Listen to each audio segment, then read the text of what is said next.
Você já parou para pensar que uma das ferramentas mais simples para ajudar no controle do açúcar no sangue pode estar bem aí, na sua cozinha, ao alcance da sua mão, custando quase nada e sendo ignorada por milhões de pessoas todos os dias? Parece difícil acreditar, especialmente em uma época em que somos constantemente bombardeados por promessas de suplementos milagrosos, aparelhos modernos e soluções rápidas. Mas hoje eu quero falar sobre algo muito mais simples e justamente por isso muitas vezes subestimado. Estou falando da água. Pode parecer comum demais para merecer atenção, afinal você bebe água desde criança. Ela faz parte da sua rotina há décadas. Mas existe uma diferença enorme entre simplesmente beber água e usar a hidratação de forma inteligente para apoiar a saúde do seu organismo. E quando falamos sobre controle da glicose, essa diferença se torna ainda mais importante. Ao longo de quase 20 anos de prática clínica, eu percebi que muitas pessoas convivem com diabetes ou pré-diabetes sem compreender completamente o papel que a hidratação desempenha dentro desse processo. Elas conhecem os medicamentos, sabem que precisam prestar atenção à alimentação e entendem a importância dos exames, mas raramente alguém explica de forma clara como algo tão simples quanto a água pode influenciar diretamente o ambiente interno do corpo e ajudar no gerenciamento dos níveis de açúcar no sangue. Antes de entrarmos nas estratégias práticas, é fundamental entender o motivo por trás de tudo isso. Quando você compreende o que acontece dentro do organismo, cada recomendação passa a fazer muito mais sentido. Quando os níveis de glicose estão elevados, os rins entram em ação para tentar eliminar parte desse excesso. Eles filtram continuamente o sangue e, quando encontram glicose em quantidades acima do normal, começam a expulsá-la através da urina. O problema é que a glicose não sai sozinha. Para ser eliminada, ela leva a água junto com ela. É exatamente por isso que uma das características mais comuns do açúcar elevado no sangue é a necessidade frequente de urinar. Muitas pessoas percebem que começam a ir ao banheiro mais vezes ao longo do dia, sem entender que isso está diretamente ligado ao trabalho que os rins estão fazendo para tentar restaurar o equilíbrio do organismo. Ao mesmo tempo, essa perda constante de líquidos cria outro problema. Conforme o corpo perde água repetidamente, ele começa a entrar em um estado de desidratação leve. E é aqui que acontece algo que surpreende muitos pacientes. A desidratação não é apenas consequência do açúcar alto no sangue. Ela também pode contribuir para que esse açúcar permaneça elevado. O motivo é relativamente simples. Quando existe menos água circulando no organismo, a glicose presente no sangue fica mais concentrada. Além disso, o corpo interpreta essa situação como um estado de estresse fisiológico e passa a liberar hormônios que podem aumentar ainda mais os níveis de açúcar. Os rins, que já estão trabalhando sob pressão, tornam-se menos eficientes quando não recebem a quantidade adequada de fluidos. O resultado é um ciclo que se alimenta sozinho. O açúcar elevado provoca perda de líquidos. A perda de líquidos favorece a desidratação. A desidratação contribui para níveis ainda maiores de glicose, e assim o organismo continua preso em um processo que dificulta o controle metabólico. É nesse ponto que a água entra como uma aliada silenciosa. Ela não funciona como um medicamento, não substitui tratamentos médicos, não cura diabetes, mas ajuda a criar condições mais favoráveis para que o corpo desempenhe suas funções da melhor forma possível. Quando você mantém uma hidratação adequada, o sangue permanece menos concentrado, os rins conseguem trabalhar com mais eficiência e o organismo reduz parte do estresse associado à falta de líquidos. É uma ajuda discreta, porém real. Agora que entendemos a base biológica, podemos falar sobre algo que muitas pessoas ignoram: o momento certo para beber água. A maioria das pessoas acredita que basta atingir uma determinada quantidade ao longo do dia. Mas o horário em que você se hidrata também faz diferença. Vamos começar pelo início do dia. Durante o sono, seu corpo passa várias horas sem receber líquidos. Enquanto você descansa, continua respirando, continua eliminando pequenas quantidades de água e continua realizando centenas de processos metabólicos importantes. Quando acorda, é natural que esteja mais desidratado do que em qualquer outro momento do dia. Por isso, um dos hábitos mais simples e eficazes é beber um copo cheio de água logo pela manhã, idealmente nos primeiros 30 minutos após acordar, antes do café da manhã e antes de qualquer outra atividade. Esse pequeno gesto ajuda a restaurar o equilíbrio hídrico do organismo após horas de jejum, apoia o funcionamento dos rins e prepara o corpo para começar o dia em melhores condições metabólicas. Muitas pessoas me dizem que esquecem de fazer isso. Por isso, costumo sugerir uma estratégia extremamente simples: deixar um copo ou uma garrafa de água ao lado da cama antes de dormir. Quando a água está visível, a chance de transformar esse comportamento em hábito aumenta consideravelmente. Depois desse primeiro copo, o ideal não é consumir grandes volumes de uma só vez. O padrão mais eficiente costuma ser uma hidratação constante ao longo do dia. Pequenas quantidades distribuídas regularmente tendem a funcionar melhor do que longos períodos sem beber nada seguidos de uma ingestão exagerada de líquidos.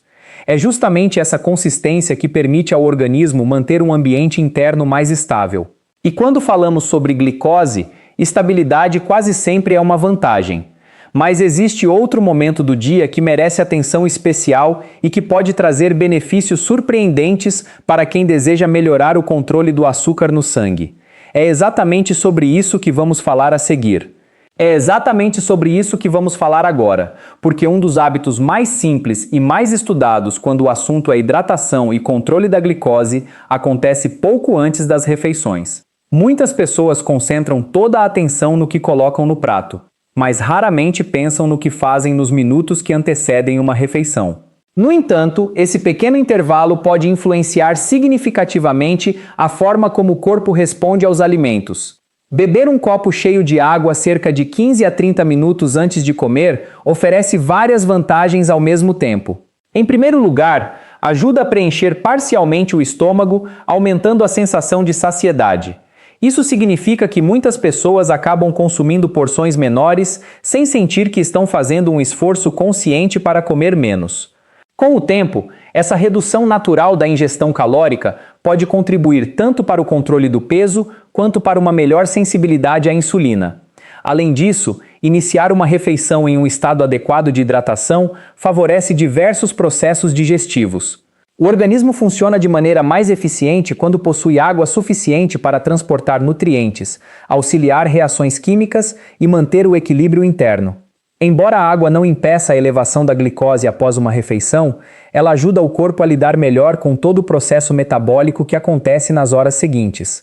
Estudos realizados com pessoas que buscavam perder peso ou melhorar o controle glicêmico observaram que esse hábito simples, repetido diariamente, estava associado a resultados positivos ao longo do tempo.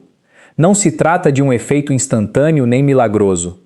É mais um exemplo de como pequenas decisões consistentes produzem mudanças que se acumulam silenciosamente. Durante as refeições, muitas pessoas ainda acreditam em uma recomendação antiga que dizia para evitar completamente a ingestão de líquidos. Talvez você já tenha ouvido alguém afirmar que beber água enquanto come atrapalha a digestão ou dilui excessivamente os sucos digestivos. Hoje sabemos que essa ideia não encontra suporte sólido nas evidências científicas. Consumir água moderadamente durante a refeição não representa problema para a maioria das pessoas. Pelo contrário, pode tornar a experiência mais confortável, ajudar na mastigação e facilitar o processo digestivo. O importante é evitar exageros. Não há necessidade de ingerir grandes quantidades de líquido enquanto come. Um copo de água ao longo da refeição costuma ser suficiente para trazer benefícios sem causar desconforto. Outro momento que merece atenção especial é a prática de atividade física. Mesmo exercícios leves, como caminhadas diárias, aumentam a perda de líquidos através da respiração e da transpiração. Muitas vezes essa perda é pequena e passa despercebida, mas ao longo do tempo pode influenciar significativamente o estado de hidratação. Quando você se exercita estando adequadamente hidratado, seu corpo consegue regular melhor a temperatura, transportar nutrientes de forma mais eficiente e sustentar o funcionamento muscular com menos esforço. Além disso, a atividade física já é uma das ferramentas mais poderosas para melhorar a sensibilidade à insulina. Quando ela é combinada com uma hidratação adequada, os benefícios tendem a ser ainda maiores. Uma estratégia simples consiste em beber um copo de água antes de iniciar a atividade. Se o exercício durar mais tempo, alguns goles durante o percurso podem ser úteis. Ao terminar, outro copo ajuda a repor parte dos líquidos perdidos e favorece a recuperação do organismo. Existe ainda um hábito pouco conhecido que pode ajudar muitas pessoas que lutam contra a fome constante entre as refeições. Frequentemente, o cérebro interpreta sinais de sede de maneira semelhante aos sinais de fome. Como resultado, algumas pessoas procuram um lanche, quando na verdade o corpo está apenas precisando de líquidos. Se você costuma sentir fome logo após comer ou percebe desejos frequentes por alimentos entre as refeições principais, experimente fazer um teste simples. Antes de buscar algo para comer, beba um copo de água lentamente e espere cerca de 15 a 20 minutos. Em muitos casos, aquela sensação aparentemente urgente desaparece por completo. Isso não significa ignorar a fome verdadeira. Significa apenas reconhecer que nem todo impulso para comer tem origem na necessidade de alimento. Para pessoas que tentam controlar o peso corporal ou evitar oscilações frequentes da glicose, essa pequena estratégia pode representar uma ajuda valiosa. O período noturno também merece atenção. Muitas pessoas passam o dia inteiro consumindo pouca água e tentam compensar isso nas horas que antecedem o sono. O resultado costuma ser uma sequência de interrupções noturnas para ir ao banheiro, prejudicando a qualidade do descanso. Uma abordagem melhor consiste em manter a hidratação distribuída ao longo do dia e consumir uma quantidade moderada de água 1 ou 2 horas antes de dormir. Dessa forma, o organismo entra no período de repouso em melhores condições de hidratação, sem comprometer o sono. E já que estamos falando sobre quantidades, surge uma das perguntas mais frequentes nos consultórios. Afinal, quanto de água uma pessoa deve beber diariamente? A resposta não é exatamente igual para todos. Existe uma tendência natural de procurar um número mágico que sirva para qualquer indivíduo, mas o corpo humano é mais complexo do que isso. O peso corporal, o clima, o nível de atividade física, a idade e diversas condições médicas influenciam diretamente essa necessidade. De forma geral, a maioria dos adultos se beneficia de uma ingestão total de líquidos que gira em torno de 2 a 3 litros por dia. Isso inclui não apenas a água pura, mas também outros líquidos saudáveis consumidos ao longo das horas. Para algumas pessoas, especialmente aquelas que vivem em regiões muito quentes ou praticam atividades físicas regularmente, a necessidade pode ser maior. No caso de indivíduos com diabetes, existe outro fator importante. Como os níveis elevados de glicose favorecem a perda de líquidos através da urina, muitas vezes a demanda hídrica acaba sendo um pouco superior à média da população. Mas aqui existe um detalhe fundamental, mas nem sempre significa melhor. Algumas pessoas interpretam essas recomendações como um convite para consumir quantidades enormes de água em períodos muito curtos. Essa abordagem não oferece benefícios adicionais e, em situações extremas, pode até causar desequilíbrios nos níveis de eletrólitos do organismo. O objetivo não é beber o máximo possível. O objetivo é manter uma hidratação adequada e constante. O corpo responde melhor à regularidade do que aos extremos. Felizmente, existe uma forma simples de monitorar se você está próximo do nível ideal de hidratação, sem precisar contar copos ou fazer cálculos complicados. O próprio organismo fornece um indicador bastante útil todos os dias, e compreender esse sinal pode tornar muito mais fácil ajustar a quantidade de água que você realmente precisa consumir.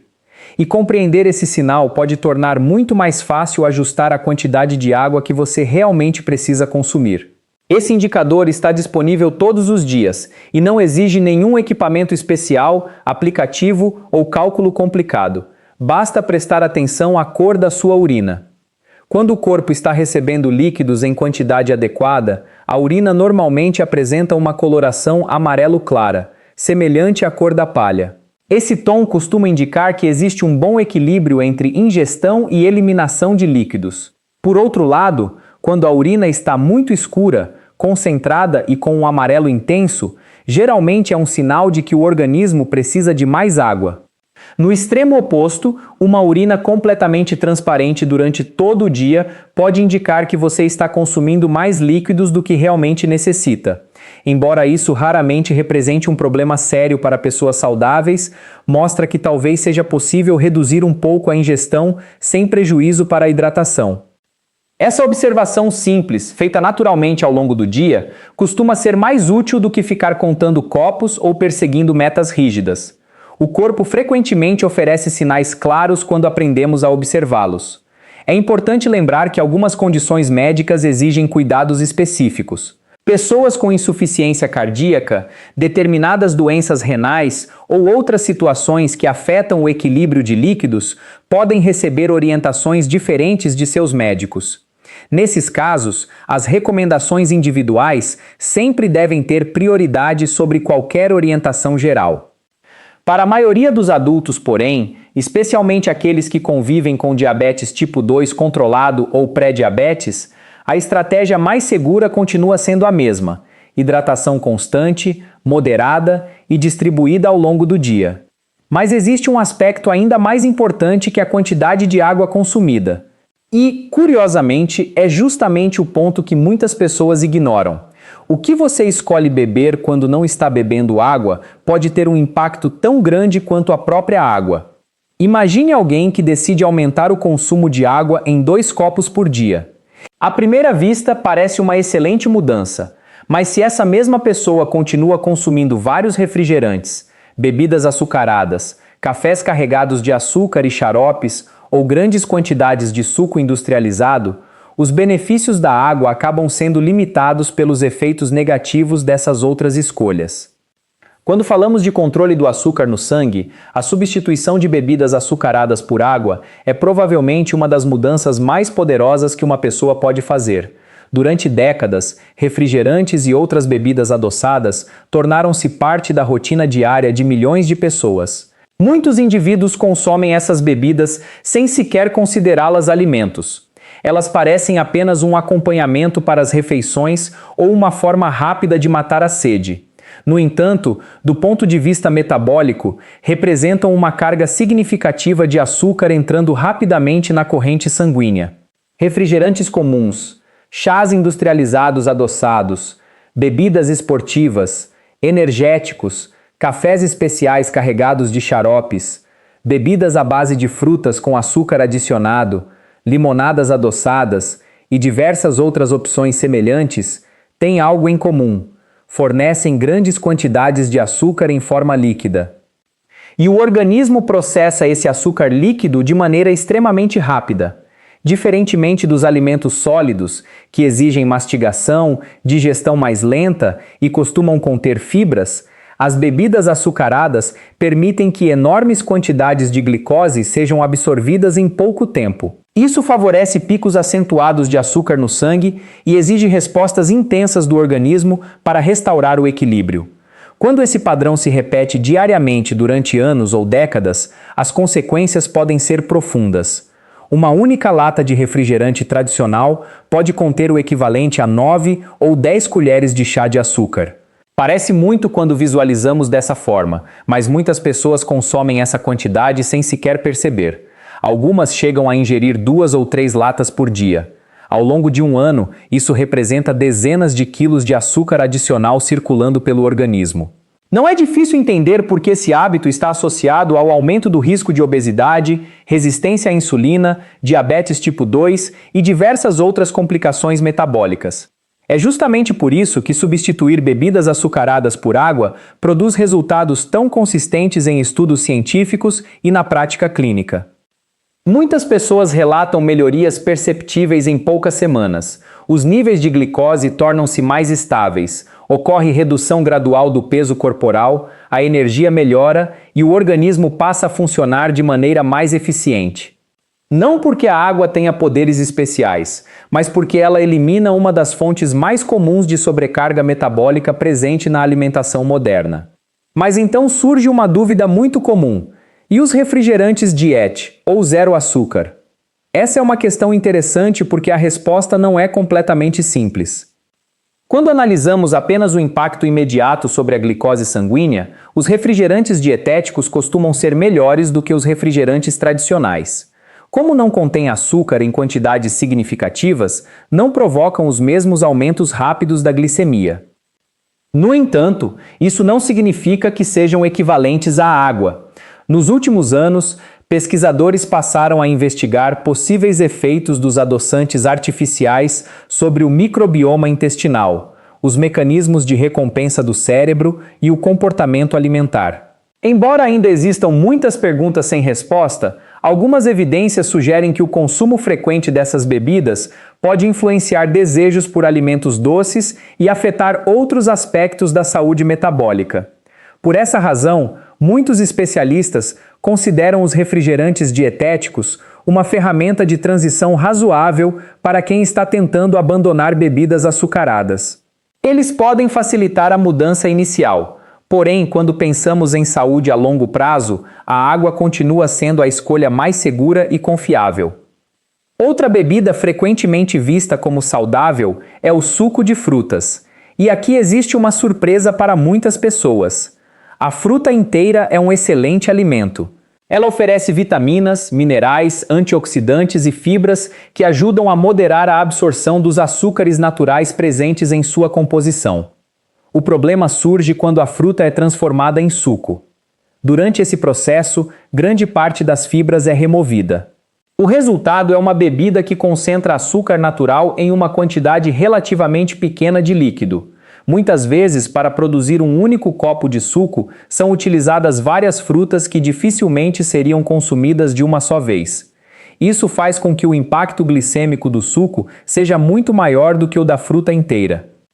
Para alguém que está tentando controlar os níveis de açúcar no sangue, comer uma laranja costuma ser uma escolha muito melhor do que beber um copo de suco de laranja. E quando a sede aparece, a água continua sendo a opção mais eficiente. Mas ainda faltam duas bebidas extremamente populares que fazem parte da rotina de milhões de pessoas todos os dias.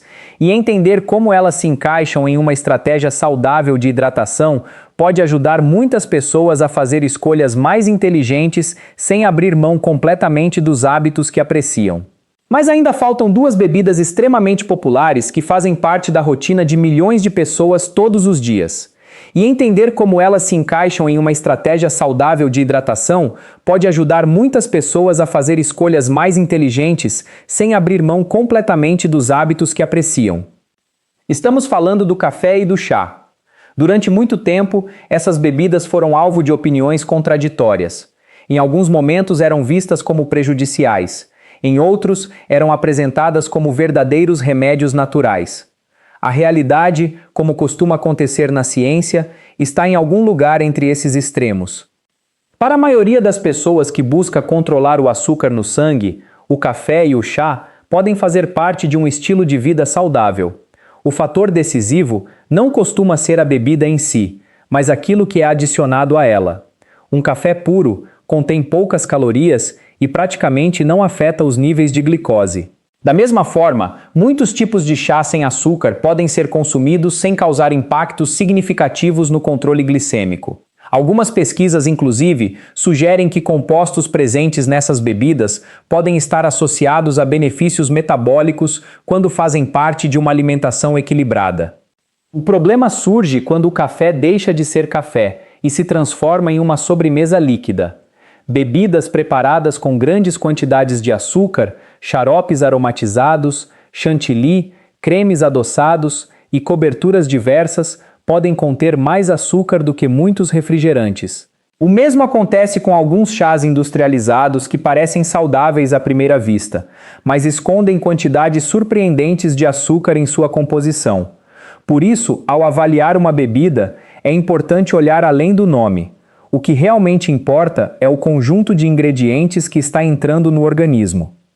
Outro ponto que gera dúvidas é o efeito da cafeína. Embora o café e alguns chás tenham uma leve ação diurética, pesquisas modernas mostram que eles ainda contribuem para a ingestão diária de líquidos. Em outras palavras, uma xícara de café não anula automaticamente a hidratação do corpo. Ainda assim, para quem consome cafeína regularmente, É prudente manter um consumo adequado de água ao longo do dia. Dessa forma, o equilíbrio hídrico permanece estável e o organismo funciona da melhor maneira possível. Existe também outra categoria de bebida que merece atenção especial quando falamos de glicose: o álcool. Esse é um tema mais complexo do que muitas pessoas imaginam. Ao contrário do que ocorre com alimentos ou bebidas comuns, o álcool pode produzir respostas bastante imprevisíveis nos níveis de açúcar no sangue. Em algumas situações, ele pode contribuir para aumentos da glicemia. Em outras, especialmente quando consumido sem alimentos, pode favorecer quedas perigosas. Isso acontece porque o fígado desempenha um papel central tanto no metabolismo do álcool quanto na regulação da glicose. Quando está ocupado processando bebidas alcoólicas, sua capacidade de participar do controle normal do açúcar no sangue pode ser temporariamente alterada. Para indivíduos com diabetes, essa interação merece atenção redobrada. Além disso, muitas bebidas alcoólicas contêm quantidades consideráveis de carboidratos e calorias. Coquetéis adoçados, licores e diversas bebidas mistas podem representar uma carga significativa de açúcar que passa despercebida. Por esse motivo, quem opta por consumir álcool deve fazê-lo com moderação, preferencialmente junto às refeições e sempre observando como seu próprio organismo responde. Mas depois de falar sobre todas essas bebidas, é importante reforçar uma verdade fundamental: a água não funciona isoladamente. Muitas vezes, quando as pessoas descobrem um hábito saudável, surge a tentação de transformá-lo em uma solução única para todos os problemas. No entanto, a saúde raramente funciona dessa maneira. Uma pessoa que bebe bastante água, mas passa o dia consumindo alimentos ultraprocessados, permanece sedentária, dorme mal, vive sob estresse constante e ignora as orientações médicas, dificilmente verá mudanças profundas apenas por causa da hidratação. Por outro lado, quando a água faz parte de um conjunto de hábitos saudáveis, seus benefícios tornam-se muito mais evidentes. É exatamente isso que acontece com o controle do diabetes. Os melhores resultados geralmente aparecem quando várias pequenas decisões trabalham juntas. Alimentação equilibrada, atividade física regular, sono adequado, controle do estresse, uso correto dos medicamentos quando necessários, monitoramento adequado da glicose e, claro, hidratação consistente. Nenhum desses elementos resolve tudo sozinho. Mas quando atuam em conjunto, criam um ambiente muito mais favorável para a saúde metabólica. Essa é uma das mensagens mais importantes que qualquer pessoa precisa entender sobre diabetes e pré-diabetes. Não existe um truque secreto. Não existe uma bebida milagrosa. Não existe um único alimento capaz de compensar todos os outros hábitos. O que realmente produz resultados duradouros é a soma das escolhas feitas diariamente. E justamente por isso a água merece atenção. Ela não exige investimentos caros, não requer equipamentos especiais, não depende de receitas complicadas. É uma ferramenta simples, acessível e disponível para praticamente todas as pessoas. Ao longo dos anos, acompanhei inúmeros pacientes que buscavam melhorar seus exames e recuperar o controle sobre a própria saúde. E uma característica interessante apareceu repetidamente. Muitas vezes, as maiores melhorias não vinham de mudanças radicais. Elas surgiam a partir de pequenas decisões sustentadas por longos períodos. Pessoas que aprendiam a trocar gradualmente bebidas açucaradas por água. Pessoas que criavam o hábito de se hidratar ao acordar. Pessoas que mantinham uma garrafa por perto durante o dia. Pessoas que começavam com uma mudança simples e permitiam que ela se transformasse em parte natural da rotina. Essas transformações podem parecer discretas no início. Durante os primeiros dias, quase nada parece acontecer. Na primeira semana, os resultados ainda são sutis, mas quando semanas se transformam em meses e meses se transformam em anos, os efeitos acumulados tornam-se impressionantes. E é justamente nesse ponto que me lembro de um paciente cuja história ilustra perfeitamente o que estamos discutindo. Vou chamá-lo de Seu João. Quando ele chegou ao consultório, tinha 62 anos e convivia com diabetes tipo 2 havia aproximadamente 8 anos. Não era alguém que ignorava completamente a própria saúde. Pelo contrário, tomava seus medicamentos, comparecia às consultas e tentava seguir as orientações recebidas. Mesmo assim, seus resultados permaneciam apenas razoáveis. Os níveis de glicose continuavam acima do ideal e ele sentia que, apesar dos esforços, algo ainda estava impedindo um progresso mais consistente. Durante uma conversa detalhada sobre sua rotina diária, começamos a analisar não apenas os alimentos que consumia, mas também tudo o que bebia ao longo do dia. Foi então que surgiu um padrão interessante. Seu João praticamente não bebia água. Sua manhã começava com café carregado de açúcar. No almoço, quase sempre havia um refrigerante. Durante a tarde, costumava consumir chá gelado adoçado. E à noite, algumas cervejas completavam a rotina. Quando somamos tudo, percebemos que a água pura ocupava um espaço quase inexistente no cotidiano dele. E foi exatamente a partir dessa descoberta que começamos a implementar algumas mudanças simples, graduais e realistas. Mudanças que não exigiam perfeição, mas que acabariam produzindo resultados muito maiores do que ele imaginava naquele momento.